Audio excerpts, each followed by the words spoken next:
Have you ever stopped to consider the reality that there are thousands, tens of thousands of people out there right now who are making millions of dollars just posting content on Instagram, TikTok, Twitter, Facebook, etc.? I think if you use social media at all, you probably come across reels from people who create content. One that I've been watching a lot recently is a couple that hang balloons around their house filled with this like white slime type stuff. And the wife will be walking along and she'll trip some sort of sensor and the balloon will fall down and smash against her head and explode stuff all over the place. The cleanup on that video after the fact has got to take a lot of time. And I don't know what they're putting inside of those balloons. Must be something that doesn't stain. But every time they do it, the husband is somewhere nearby. The balloon hits the wife, boom, it explodes all over the place. He comes out and laughs. She laughs, and then he pulls a little party popper and confetti goes everywhere. It's also vice versa, but it doesn't seem like she gets him as often as he gets her. And those two are making a ton of money being social media influencers. I don't want to be a social media influencer, but I do understand that creating content for Instagram, TikTok, wherever you decide to focus, probably both places, is something that can give you the ability to reach into households all across the world and sell your stuff. Maybe you have an affiliate relationship because you don't have an art that you're committed to, or maybe you're listening to this podcast because you're a writer, painter, a musician, or somebody who wants to be a household name. And I'll tell you, the people with the balloons, I don't know their names, but every time I see their videos, I stop and watch. I am compelled. There's another one I really like where either a man or a woman, I don't know, has I think that it is a pit bull. And the pit bull has a hoodie on, and the pit bull is sitting at a table, and then the man or the woman wears gloved hands, and somebody puts a plate of food in front of the dog, and the hands reach for the food and bring it to the dog's face. So the effect is kind of like it's a dog with hands that's eating food. But the funny part about it is that sometimes the dog likes the food and other times it doesn't. And you always want to see that interaction and how it all goes. Household name. These people are making a ton of money, and they actually are running ads too. So you can click shop now, go to their shop and see all of the dog accessories that they're selling. I saw another one for a restaurant the other day. It was amazing. And I'm realizing that there is so much out there that we can do to create a sense of belonging with an audience out there. But I don't know how to do it. My films aren't good. My podcast studio sucks. My angles, my camera quality, the way I dress, I don't know, all kinds of things that I need to learn. And maybe I'm getting better. Maybe I'm getting somewhat better at creating good content. But so far, I've had maybe 2 or 3 reels that have really like, quote unquote, popped. And everything else seems to die with just a couple hundred views. So I've had this idea for several years, something that just will come into the back of my mind and I'll think, I should do it. But I've never done it until this last weekend. There was something inside of me that just decided this is the moment that I need to actually capitalize on this. And so, okay, I have one idea that I am working on secretly. I have another idea that I am trying to build with a community. I had an unexpected outcome with this community idea. And so I wanted to share some of my initial thoughts with you because I hope that you'll find value in the structure of this thought process, and maybe it will unblock you from some of the challenges that you've been having. I don't know that it's necessarily unblocked me, but I am in the process of learning something from it. So also, real quick before I dive into it, if you want to be part of this community, listen here and decide if it sounds like it's a good fit for you, and I would love to have you reach out and be part of the team. Just email me at jodyjsperling@gmail.com or message me on any of my social media platforms. I'm Jody J. Sperling, everywhere I can be found. Becoming a household name is my longest and dearest dream. And though I haven't always known exactly how I wanted to make my mark on the world, I have always had grand dreams. from being an astronaut to running for president of the United States of America. So when I found my passion to write the next great American novel, I began chasing that dream with my inborn zeal. Over the years, people have told me I'll burn out working too much, give up when I realize it's a game for the lucky, or quit when I see the 1,000th rejection. But somehow, I'm still going. And it dawned on me, whether you're a current or future reader of mine, or whether you're something entirely else, I owe it to you and to me to document this journey. I'm not a guru or an expert, but a simple enthusiast. If you have a passion for becoming a household name, or you've just always wanted to know what makes us dreamers tick, this podcast is for you. Thanks for listening. So the idea that I had was a really simple one. We know that right now, social media is driven by people enjoying something. And so if they like your post, the post will be shown to another batch of people. And if you hit certain metrics, where say it shows it to 10 people and 2 of 10 like it, there's a fairly good chance it'll show it to 10 more people. If 5 and 10 like it, there's a good chance it'll show it to 50 people. I don't know the exact numbers. I don't think anybody does outside of the people who created the algorithm itself. But we know that the higher the percentage of physical likes, like you click the heart or you click the thumbs up, whatever it is, to tell the platform, I like this, that it will be shown to more people. There are also metrics that are more important to the platform. Recency, for example, is the most important thing. When you put a post out there, that's called recency. The moment that it goes out, it's most recent. And the longer it's out there, the less recent it is. So likes compared to recency have the largest ratio of impact. If you post and the very first person that sees your post likes it, then it's going to go to more people. The longer it's out there without getting a like, the worse it's going to perform. So if you can post something and a whole bunch of people see it and everybody's liking it really quickly, then it's going to amplify the reach of that post a ton. Comments, likes, shares, saves, all of these metrics are going to tell the algorithm, here's a post of interest, let's pump it out there.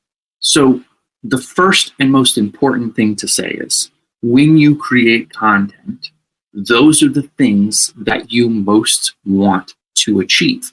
Some people will tell you, well, put a note on the screen that says, make sure to like and comment on this post. Or some people tell you to create content where you encourage people to comment. So maybe you offer to solve a problem for somebody. You know how to lose 50 pounds in 5 days, and you think that people will value that. So you say, here's my secret to lose 50 pounds in 5 days. Comment more info below, and I'll send you a message. This kind of thing will generate some interest and possibly push the post a little bit further. That's not the only element of quality, but whatever you can do to get engagement, that's really how you need to work the algorithm. But suppose that you want somebody to be interested in your art. And so you create maybe a quick book trailer where you have your audiobook narrator read a little section you think might perform well, and you create a graphic to go along with it. Those posts can do really well. For a period of time, when TikTok was at its most broad, its most open, so it literally just responded to people's interests to grow the base, people could post those book trailers and then end up being the most popular author out there for a period of time. TikTok made a lot of authors' careers. There's a movie out right now with Blake Lively that I cannot think of the title and I can't think of the author, but her entire career was resurrected by TikTok. So when you create something that people are interested in, it will go viral. Right now, there is something happening with platforms like Instagram that are mature. TikTok is maturing. And even if your post does really, really well, it's not going to reach as broadly as a new platform that's trying to create the most reach and get the most users. Now, they want you to pay for advertising. And that's a way that they're going to make money. So a post is never going to get the same kind of reach on Instagram that it could have when Instagram was new, or the way that it could have when TikTok was new. That doesn't mean that it can't get reached, though. If you hit the metrics that they're interested in, they will still promote it, because the number one goal for Instagram, TikTok, Facebook, Twitter, wherever, or X, excuse me, is to keep people on the platform. Keeping people on the platform means that they're going to run into more ads, means they're going to run into more content where money can go into the system. And so they're going to reward reels, posts, things of that nature that get the most interaction per hit. So first things first, create content that is interesting. Now, one of the tricks, and this is where my idea came in, is it's difficult for Instagram to know who my audience is when I first get on here.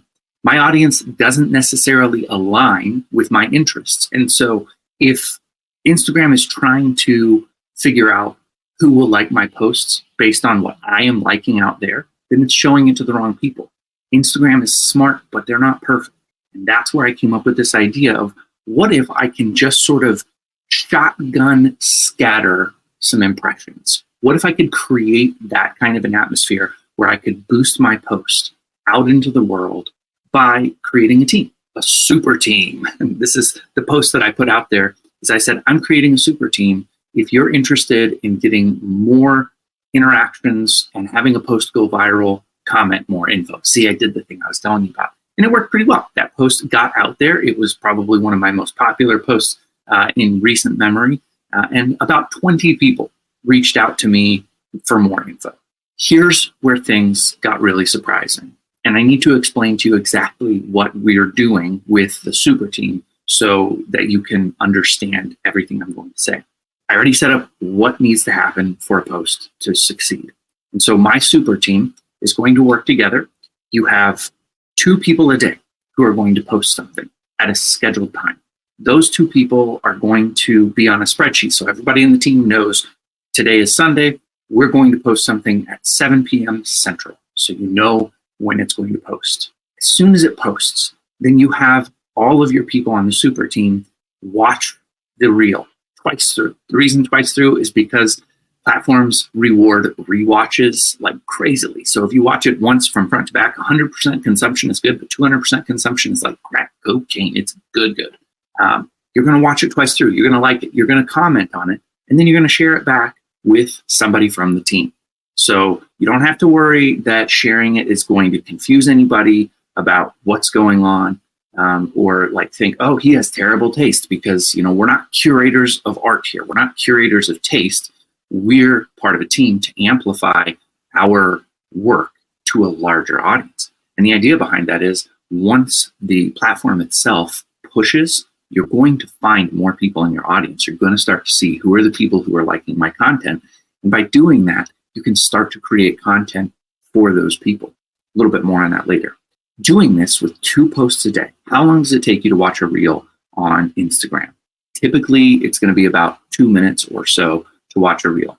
I'll throw in another minute to search for that person, because you're going to have to find them. They're not going to organically show up in your feed at first. You're going to have to search for them. You're going to have to click on the reel, watch it through twice. You're going to have to hit the like button, and you're going to have to comment. It can be as simple as cool book, cool idea, neato, love this one. And then you're going to share it with someone in the group. All of that per post takes 3 minutes if I'm being generous. So I told everybody it's going to take 10 minutes to do this. You're going to just highlight 2 people a day, 10 minutes. If you had a large enough group, say I was aiming for 50, but if you started even out with 25 people, ask yourself the last time you posted something on any of your social media channels that got 25 likes, 25 comments, just those 25 likes and 25 comments. When's the last time you had a post do that? If you're like me, you don't get that pretty much ever. I do occasionally get 5 or 6 comments. Sometimes a post has gotten as much as 200 or 300 likes, which has been nice. It's difficult to get that full engagement, and it's very rare that I see it. So if you do that, and you do that with recency, so I posted 7, and by 7:05 or 7:10, you have 50 likes and comments, that post is going to get aggressively shuttled out into the world, and your chances of getting more interaction really improve. Not to mention, when you see a post online that comes by and it has 4 or 5 likes, does it kind of like make you think maybe it's not that great, because I know it does for me. And so when you see posts come by on your feed, maybe you're less likely to watch them all the way through because you think that it looks homemade and not great. That same post, if it has a bunch of likes and comments next to it, you may be more likely to interact. That is human nature. We like to see successful things and identify with successful things. So all of this seemed like a pretty straightforward, great idea to me. You have this opportunity to work together with a team, and if your post is relatively decent, you could get some serious reach out of that. You could maybe find new readers. You could maybe solve a lot of problems that you currently face. So I thought about this, and I had about 20 people respond to me. After I sent my post explaining all of this to them, it was a long email, it was fairly detailed, but it wasn't too long. We dwindled down to about 6 people. 6 out of 20 people still wanted to be part of the team. 14 other people immediately said no, that they didn't have enough time, that they needed to focus on other things, that they were writing books, that they had events coming up, other things, and they just were concerned that they couldn't make that time commitment. That shocked me. It really did. It shocked me because I knew that I wasn't asking for a ton. And what I want to do right here and right now is make sure you understand I take full responsibility for not being clear in my communication, because it's very likely that the way that I sent my email, my message with that more info probably was not clear enough. People thought there's no way it'll take 10 minutes. This is somebody just saying it's going to take 10 minutes, but it's going to take hours. There were probably plenty of people who thought this won't really work. Nobody will participate. You'll get 50 people to commit, but only 3 of them will follow through, and I'm going to be wasting my time. I understand that. My packaged communication probably failed. There are probably a lot of assumptions I didn't even know people would have about this process, but it still is crazy to me that I got as many no's as I did so quickly when there are just heaps of people, when you talk to them, who will make complaints about how nobody understands their posts. Their posts never get seen by anybody. They'll complain that they're shadow banned. They'll complain that all of these different things are the reason that they're failing. And then you look and you realize they're not posting frequently on any of the social medias. They're not engaging frequently with other posts online. They love to scroll, but they don't love to create content. And when they do create content, it's kind of an afterthought. It starts a little bit weird, and it never builds to a point. There's no attempt at humor. It's wooden. It's rigid. Like if you ask yourself if you would love the post that you put up, and you can genuinely say that's the best effort I could humanly possibly make, then great. But also look back at what you were doing in kindergarten compared to what you're doing now. You know, your best doesn't actually mean you're good, unfortunately. And that's true of me too. My posts don't get a lot of engagement because they're not great, because I haven't found a way to package my message so that it's appealing to people, so that it grabs them right away and holds them. Now, I do have that secret idea I was talking about that I'm going to start working on. And I think that one has the ability to really pull a lot of attention. So I will at some point start talking to you about that. But for the moment being, doing what I've been doing, I'm not very good at. I'm really bad. But I also know that I'm getting good enough that more stuff would pop in the right environment. So I'm trying to create the right environment. I want to take this to the logical conclusion where you have an opportunity to think about where you're at right now. And so I want to ask you, if your social media habits were as follows, what are you going to answer? So would you say that A, I post multiple times a day, B, I post once a day, C, I post a couple times a week, or D, I rarely post? Just think for your answer, whatever it's going to be. Then your next question, would you say I scroll my feed, liking and commenting often? B, I scroll my feed, rarely liking or commenting. C, I scroll my feed, but never like or comment. Or D, I scroll my feed and criticize the shit I dislike. File your answer away. Next question, would you say I use social media daily? I use social media, A, I use social media daily. B, I use social media a few times a week. C, I rarely use social media. Or D, I don't have any social profiles that I use. File your answer away. Now look at your attitude toward your own content creation. Would you say, A, I get great interactions on most everything I post. B, I occasionally get decent interactions on my posts. C, I rarely get any engagement with my posts. Or D, no one ever recognizes I post anything. And finally, this question: would you say my posts are brilliant and people affirm that? B, my posts are brilliant and people sometimes recognize that. C, my posts are brilliant and no one ever acknowledges them. Or D, my posts are brilliant and people are hostile to them. File that answer away. What you've just done is you've just created a Venn diagram, and you can start to overlap the circles and see where you fit. Because if, for example, you answered A for that last question, my posts are brilliant, and people affirm that, but earlier on you complained that you don't get enough engagement, then you realize maybe you're not posting enough. There are ways to align these circles so that you start to understand if you're posting rarely to never, then your posts just aren't brilliant. That's kind of a trick question. You have to do something more to get good at it. Hopefully, nobody here went straight into publishing the first novel they wrote. And if you did, you probably found that people complained about things like typos and other issues, story pacing, character development. It takes time to get good at something. Nobody wakes up and enrolls in the Olympics and wins the 50-yard sprint, 50-meter sprint, having never run before. You can't apply that same idea to the arts. It's going to take time. But if you've been at this for a long time and you realize that you really want to grow your readership, grow your listenership, grow your viewership, then you have to start making some hard decisions about social media. If you think your stuff is brilliant, but you hardly ever post, just acknowledge today that your stuff might not be brilliant, but it could be. The vision you have for yourself, can be true. Right now, probably isn't. It's shocking to me that you could have an opportunity to get out there and be part of the super team, not want to be part of the super team, not want to have your posts get some amplification.